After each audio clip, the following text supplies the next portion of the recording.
Welcome to Church and State with Christopher Farrar and Brian McCall. We're happy to have Chris join us from Italy. How you doing there? Enjoying yourself in paradise? My annual sojourn in the earthly paradise, where you haven't been in a while, Brian. When are you coming back here in the summer? I know. I need to get back there. It's if you haven't been there, the Roman Forum, run by Dr. John Rao, has a summer symposium that is really, I think, the best Catholic event that I've ever been to. And he's Bar not even none. sponsoring this program. There's a certain non-Catholic that's here, and I help subsidize his appearance. And basically, he is, to use the colloquial expression, blown away by this experience. He's never seen Wow. anything like it. Because a lot of the people here are characters in a good sense. Most traditional Catholics are characters. But they're likable characters, as this person found out to his great Yes, surprise. So. absolutely.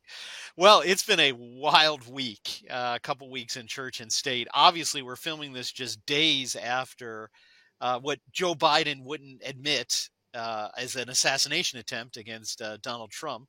He came out the night of it and I don't know, I'm not really sure. The news media were calling it a disturbance for a while, but we all know now it was an assassination attempt against the former and potentially future president.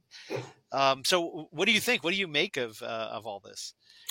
So, how does a 20-year-old show up at a presidential rally where the unsecured rooftop with a direct line of sight to the president, only 150 yards away, has nobody on it, with the excuse from the Secret Service that, well, there was nobody on that roof because, well, it was a sloping roof. That's very dangerous for our intrepid Secret Service agents who would take a bullet for the president, but they can't stand on a sloping roof.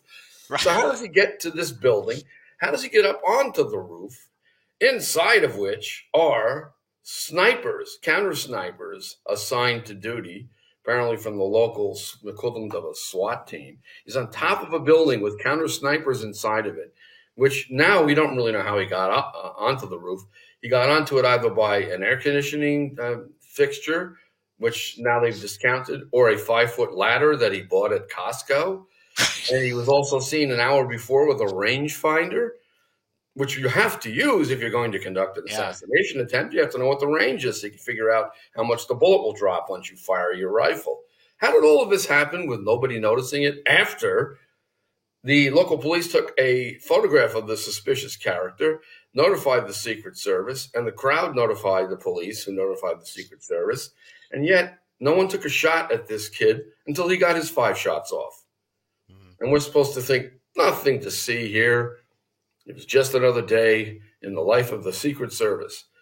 Now, conspiracy theories will abound, and rightly should they, because every explanation so far from the idiot who heads the Secret Service, another DEI fail, by the way. This Right. woman is clinging to her job desperately.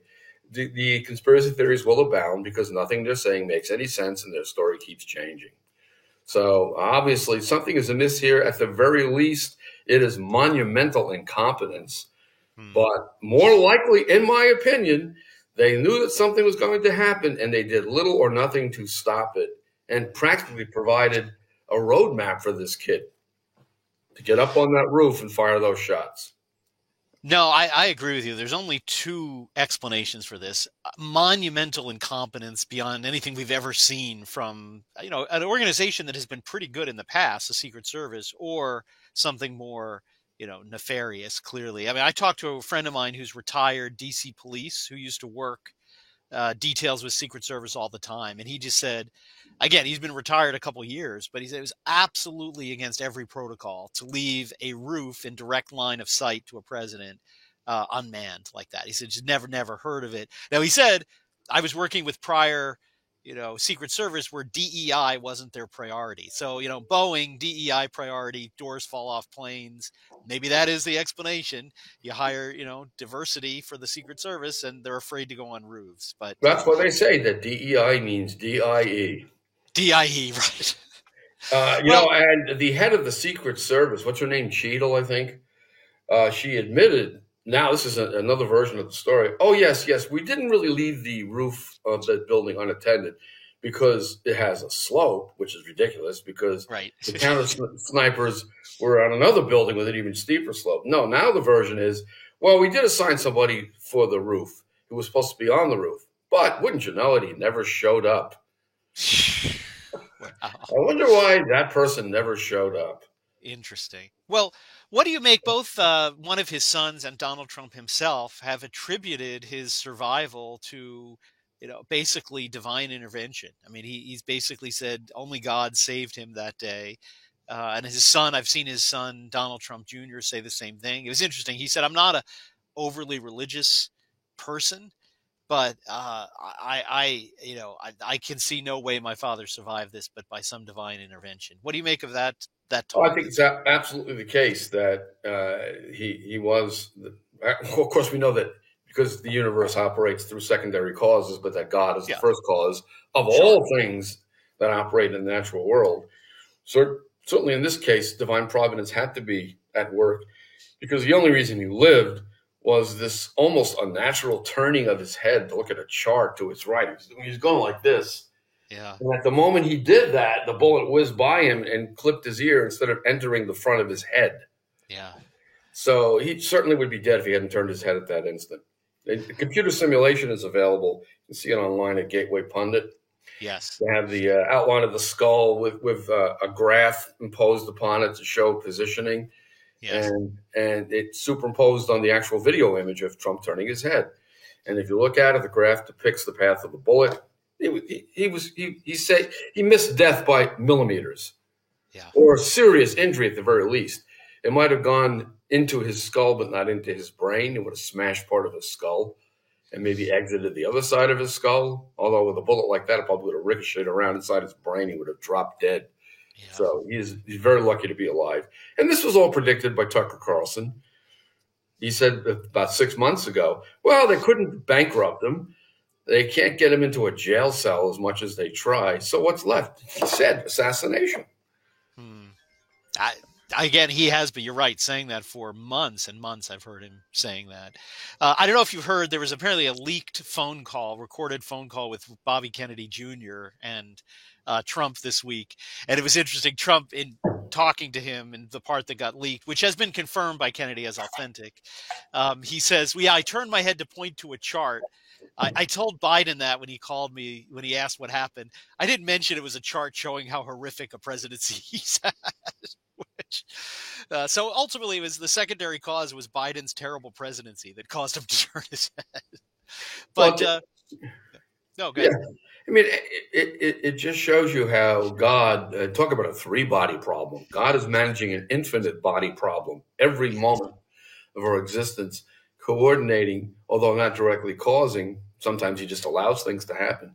Every event in the universe. And of course, he's the ground of all being. So none of us would even exist if it weren't for God's intention to allow us to exist, he being the ground of all being. So Trump, I believe, was saved by an act of divine providence. Everybody thinks so. And if you look at Trump now, look at some of the pictures of Trump in the aftermath of this. I think he's a changed man. I've never seen such facial expressions on Trump before. In some of them, he looks like he has an almost childlike innocence now. And in another, at the RNC, he was actually on the point of weeping. I have never seen Trump look like he's about to cry. I agree. I saw the same footage. Yeah, so he may be undergoing something like a conversion.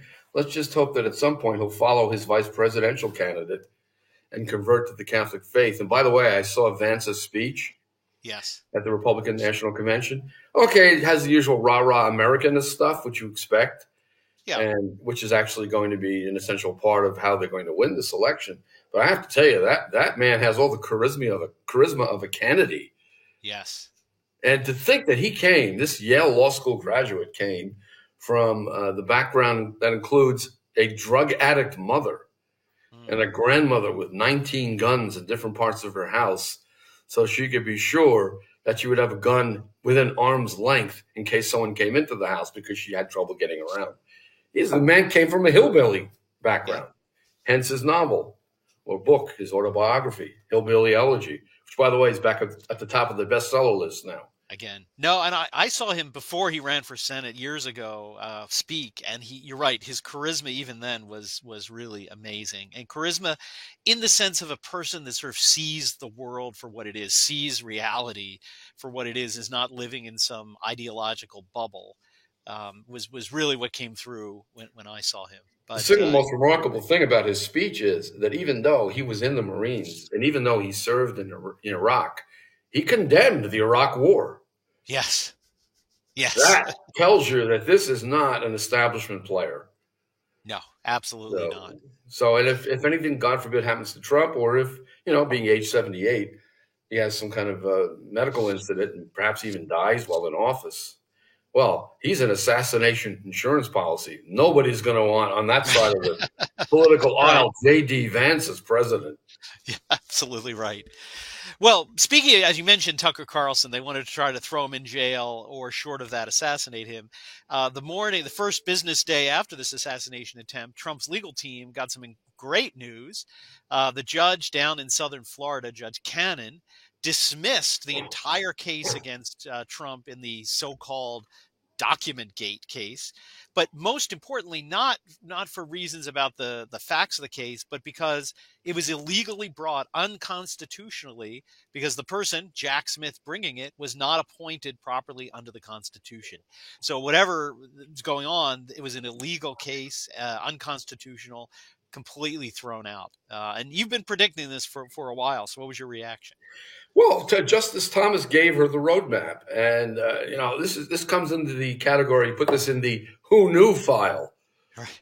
because as Judge Cannon notes in her decision, okay, so you have this custom now of head of a department, meaning the Justice Department, just appointing these roving prosecutors with unlimited budgets. But that custom doesn't mean anything. The fact is, there's no authorization for it. There was no Senate confirmation. There was no congressional statute signed into law by the president, such as the special counsel law, which expired in 1991. So what was the statutory basis for the appointment of this private citizen, as former Attorney General Meese noted in his amicus brief in the Supreme Court, to go after Trump with more power than a U.S. attorney? And now, ridiculously enough, this shows just what a sicko Jack Smith is.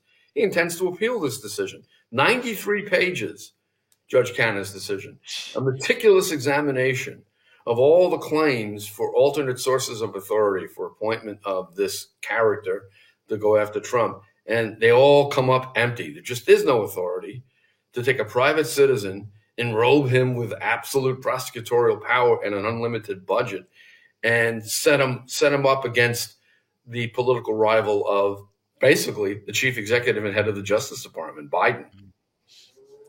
No, it's interesting. This poor judge, the media has just pilloried her. And first of all, they always say Trump appointed. They always have to throw that in. And secondly, there are all these stories, overwhelmed, in over her head, doesn't have a legal mind. But I read the opinion as the reference, and it was really incredibly impressive. Legal writing, legal analysis, the opposite of what the news media would have you believe about this lady. It's a landmark. And now, with an opinion of that quality going up to the 11th Circuit Court of Appeals, can you imagine a 3-judge panel striking down that opinion after this assassination attempt and telling the American people that Trump has to go to trial for possessing classified documents that every single president before him took with him after his office expired? Right. Trump alone would be prosecuted for this after they almost killed him. Can you imagine the 11th Circuit? Yeah, never. Striking down that decision. Or if it gets to the Supreme Court, if they're stupid enough to do that, can you imagine the United States Supreme Court imposing on the American people the spectacle of Trump being put on trial after he is elected for a paperwork offense no one else has ever been prosecuted before? Yeah. Well, and interestingly, I mean, it should affect the D.C. case because if he's an unconstitutional private prosecutor, he is there as well. It's the same. Viewers don't know it's the same person, Jack Smith, bringing that other phony case. Yeah, absolutely. Well, the D.C. Circuit Court of Appeals, being utterly ideologically motivated, could conceivably reject the arguments of Judge Cannon. Even if the 11th Circuit opposes, you might have a circuit split. So then you'd have a circuit split between the 11th Circuit and the D.C. Circuit, and that would go to the Supreme Court. And I think the Supreme Court has had quite enough of this endless pursuit of Donald J. Trump, and probably would indicate, yeah, if you want a special counsel, you really need a special counsel statute. And Right. that one expired. So too bad, Jack Smith. Go home. No, for all their divisions and problems, the message I see clearly from the Supreme Court is stop this. Like, we don't want to deal with this. We don't want any, I mean, from the case to get them off the ballot to the immunity, they're basically saying, we don't want to be involved in this. Get rid of these cases. That's, if I were, whatever your political beliefs, that clearly is what the Supreme Court's message is, which I think, frankly, was their message in 2020 on the election cases. We want to run and hide. We don't want to be involved. I think it's the same message they're sending now, but the Democrats just won't give up. No, and then turning to the New York criminal case in state court, can you imagine this judge in New York City even daring to consider the possibility of sending the president-elect to jail for a bookkeeping violation? Because the accountant selected legal expense from the drop-down menu? For a legal expense. Right. Yeah. He categorized paying a lawyer. I think that case has to go away. It has to go away. Yeah.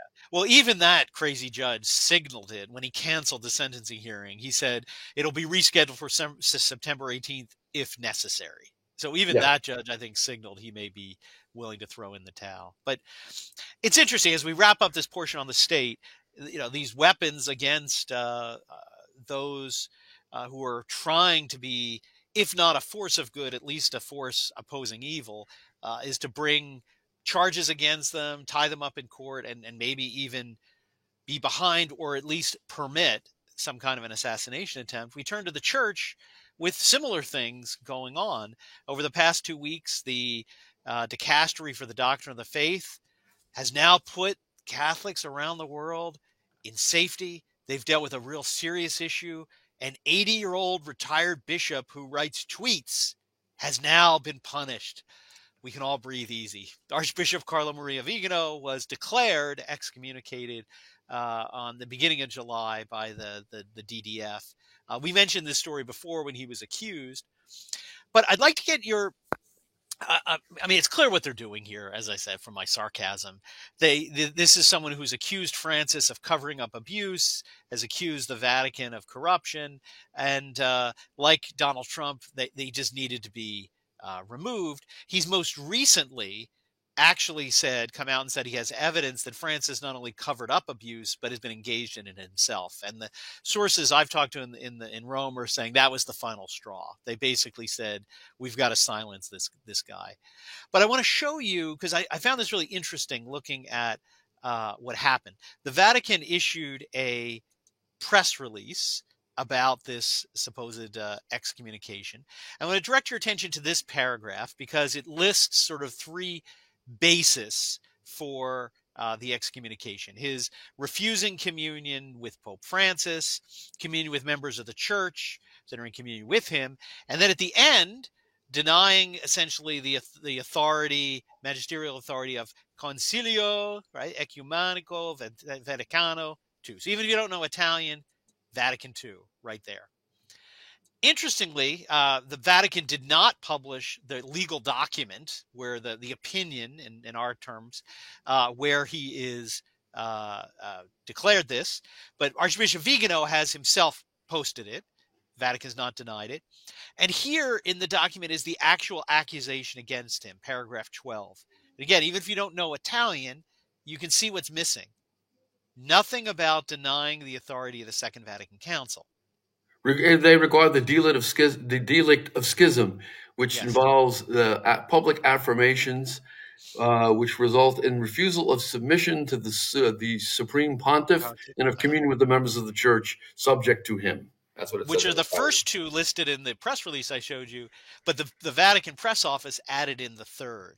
Now, again, my read of this, legally, they went, we'll talk about legally what they did. I think it was way off, but legally, I think they knew they couldn't condemn him for schism, for statements against Vatican II directly. So they didn't actually put it in the legal document, but the spin they want to put on it is message to Catholics, question Vatican II, you get excommunicated. That's what I read what's going on here. Well, in a sense, he is a schismatic from the new religion Francis is attempting to impose upon the church. So really what they should just issue an anathema. Whoever says that the Catholic faith is unchanging and cannot be altered in its articles by the Supreme Pontiff at his will, let him be anathema. Mm. So this is the phenomenon of mobilism noted by Romano Amerio in his masterwork Iota Unum, that we're always moving somewhere new, but we never get there. And in the process, everything is always changing. We're always listening to the Holy Spirit. That's what all of this synodal process baloney is about, which is basically just Francis musing about what he would like to do next and pretending that this is the Holy Spirit speaking through the synod that he totally controls and manipulates from start to finish. So we have a dictator pope. And now, like any dictator, he wants to incarcerate, in this case by excommunication, his political, i.e., ecclesiastical opposition. So once again, we see a parallel between the church and the state. Mm. Funny how that always comes up, huh, Brian? It is funny. So goes the church. So goes the world. But it's interesting. I'd like to talk because many people have said, "Well, what is going on? Does he really deserve this punishment?" And it's interesting. I mean, he clearly has raised serious objections to whether or not Francis is actually exercising authority as the Pope. But I have to say, I quote you a lot. New York conference of another conference of John Rao. You once quipped, "You've met one Sedevacantist, you've met one Sedevacantist," and I think you're right. The label really means nothing. What exactly Vigano thinks, and I have to tell you, I'm conducting an interview with him through the email. We're getting some responses. His position is very complicated. I mean, he's raising objections to irregularities in the conclave, which frankly is a role of a bishop to say there may be smoke here, right? He's raising objections to what Francis has done. He's expressed his opinion about Francis. But he doesn't seem to be taking a classic Sedevacantist position. The hierarchy sees there's never been a pope. But frankly, even if he did, and I'm no Sedevacantist, I've never taken that position. I've argued with them publicly about some of their theories. But whatever they are, I've never accused any of them being heretics or schismatics. Because to say there's some serious questions the church needs to, and he said, I'm urging bishops to look into whether a canonical procedure should be started. To deny that a particular person, or say there's factual issues around who is the Pope, is legally very different from schism, essentially saying, I don't submit to any Pope, that there's no Pope, doesn't have the authority there. And again, this legal opinion doesn't discuss that issue at all. Well, let's assume he was a Sedevacantist hard stop. That's it. Yes. He's not the Pope. Well, he can't be accused of schism if he doesn't think Right. that the occupant of the chair of Peter is in fact the Pope, but that there was some problem with his election, or that he somehow lost his office on account of heresy. I've always said the Sedevacantist question is a big waste of time because in order to convict the Pope of heresy, either before or after his ascension to office, you would need a canonical trial like anyone else has. Like even they gave to Vigano, even if it was a vain form of a trial when he refused to appear. And you can't put the Pope on trial, so how are you going to prove it? You can't prove obstinacy unless you establish that he knows that he's espousing heresy, and then once he is shown to know it, refuses to retract it. He may think in his modernist mind that he is actually a champion of proper orthodoxy. Who knows? But practically speaking, he might as well be an anti-pope because of what he's doing. When even Protestants satirize him as an anti-Catholic pope, go over to Babylon Bee and search for any headline on Pope Francis, you know that we're dealing with a pope unlike any other in church history. The worst, clearly, in terms of doctrine and practice in 2,000 years. We've had corrupt popes. We've had popes who bought their offices. We've had popes who sold their offices. We've had popes who fostered children out of wedlock. We've had all of that. But we've never had a pope who actually is an avowed enemy of Roman Catholicism. He just doesn't like the faith that has been handed down to us. And he would like to change it. As he puts it, we don't need a new church. We just need a different church. That statement alone qualifies him as the worst pope in 2,000 years. What pope ever said anything so utterly nonsensical and dangerous at the same time? Absolutely. And we were talking about the parallels with church and state. What's interesting about this, and again, Vigano may be right, he may be wrong on the facts. And that's really, there's disagreement on the facts. Is he right or wrong on interpreting the facts? Is Francis the Pope? Again, we're trying to clarify. Please check out Catholic Family News over there. We're publishing an interview with him hopefully shortly. But whether he's right or wrong, it doesn't get to the crime of schism, for which, as you point out, even with the Pope, you need subjective evidence of what those erroneous facts that he may be objectively wrong on mean subjectively about his state of mind. And even his own public defender appointed by the DDF pointed this out and said, you have no evidence of subjective crime of schism. But essentially what this is like is the persecution of January 6th in the church. Yep. Here's somebody who's saying, wait, this election might have been stolen. There seems to be something irregular here. This may not be. And the answer is not, let me give you the evidence and show you why that's not true, but I'm just going to convict you of something. And the same thing going on in DC with those who in 2020 said something doesn't seem right about this election. And that's exactly what he's a January 6th defendant in the church context. Well, you should listen to some of the lectures of John Rao if you're watching this, and he'll give you a tour of European history that will shock you when you see the level of connivance, corruption, and skullduggery in the history of the papacy, which called into question the validity of a lot of office holders in the line of popes. And now we have a situation where there are legitimate questions. Of course, those questions can only be resolved by the verdict of history, which will be accompanied by the determination of a subsequent pope and or a subsequent council approved by the pope. And we don't know what the verdict of history will be. We do know from this pope's own words and deeds that he is, as I have put it before, a validly elected anti-pope. Which isn't to say that he's lost his office on account of heresy. It's just that he's acting like an enemy of the faith. Such that, as I said, even Protestants make fun of him as being anti-Catholic. Exactly. Even he's been the most favorable to Protestants there are. Even they are laughing at him. But no, it's interesting. And a lot of Sedevacantist I've talked to over the years, this is the point I've made. I've said, look, we have to wait for the judgment of history. And all these theories, they get into these massive books and arguments about, well, this theory of Suarez, this theory of Bellarmine. And at the end of the day, frankly, they're all theories. They're all theological explanations for a hypothetical case. And the church never decides hypothetical cases. She only decides things when there's a need. And there's never been a need like the present circumstance. So, we can speculate, we can read, we can think about, but all this clip quoting from Bellarmine and Suarez, we need to wait for the church because a crisis has clearly been presented by this and prior pontificates. How the church will rule, how they will say, oh, Suarez was right about this, Bellarmine that. We have to have the position of Catholics. We wait for the church to decide that. And it doesn't matter ultimately, because as long as we're going to the sacraments, keeping the faith, raising our children, that's all we need to know in the time in which we live. And the practical response is the same whether or not you decide this issue. And what is the practical response? Well, if he says something contrary to the faith, ignore him, refuse to follow him.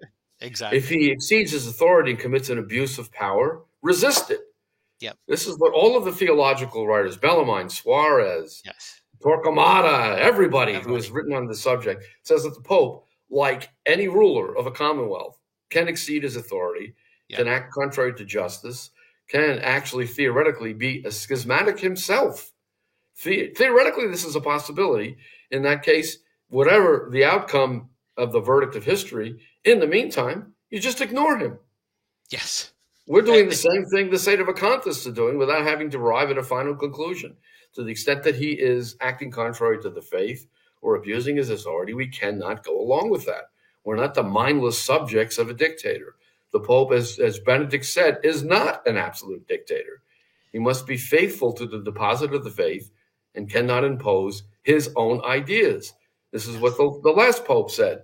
But imposing his own ideas is the agenda of Francis. Yes, you're right. If you want to sum up the agenda in just a short phrase, it's imposing his personal ideas. That sums up everything. It's really there. Well, a lot, again, unfolding. There'll certainly be more in the next 2 weeks as we edge closer to the U.S. election and edge closer to the next conclave day by day. And we'll be here to keep commenting on it. Let's hope next time we meet, we're not talking about another assassination attempt on Trump. Hopefully so. Well, enjoy the rest of your time in Italy, and we'll see you in a couple weeks. Take care and God bless.